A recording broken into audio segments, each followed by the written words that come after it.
Homelessness rates intensified over the last year. The pandemic wiped away years of progress in many cities. But Jesse Cohen takes us to a county that may have found a permanent solution to getting people off of the streets. In many parts of the country, this is a familiar sight.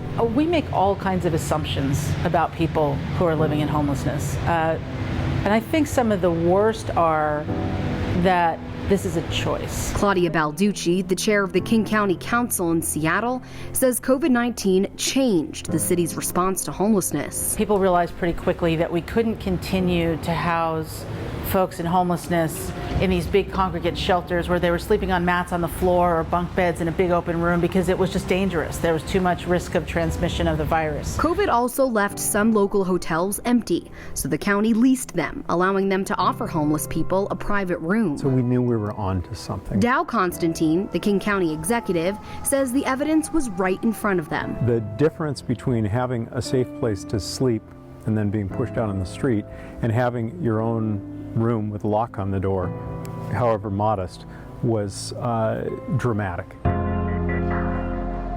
The answer to homelessness is housing.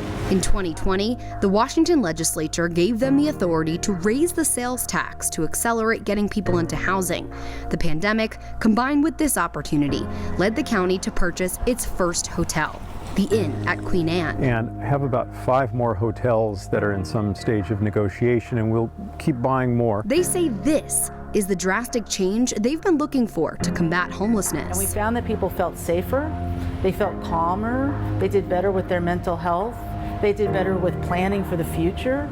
There were fewer incidents, less conflict. They got direct feedback about what these rooms meant to people experiencing homelessness. I have a door I can close, I feel safe, I can sleep.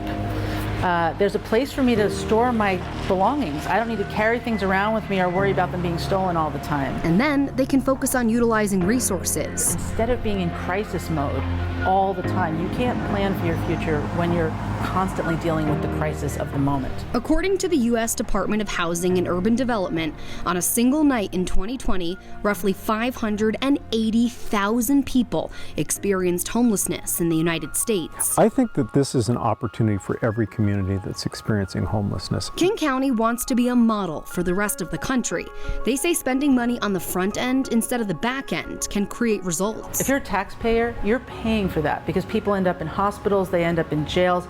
Very expensive services that all taxpayers contribute to on the far end of the emergency spectrum. Over time, you're going to save money because you'll have a lot less of that emergency intervention that is so expensive and frankly doesn't solve the problem. They expect to have about 1,600 people off of the streets and into permanent housing by the end of next year. A reality they feel will drastically change their community. We're going to show the public that this works, and by doing so, I believe we will build support to do more of it until we have finally turned the tide on this crisis. In Seattle, Washington, I'm Jesse Cohen reporting.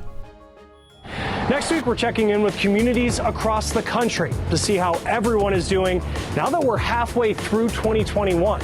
Until then, from Chicago, I'm Chris Stewart, and this is The Race.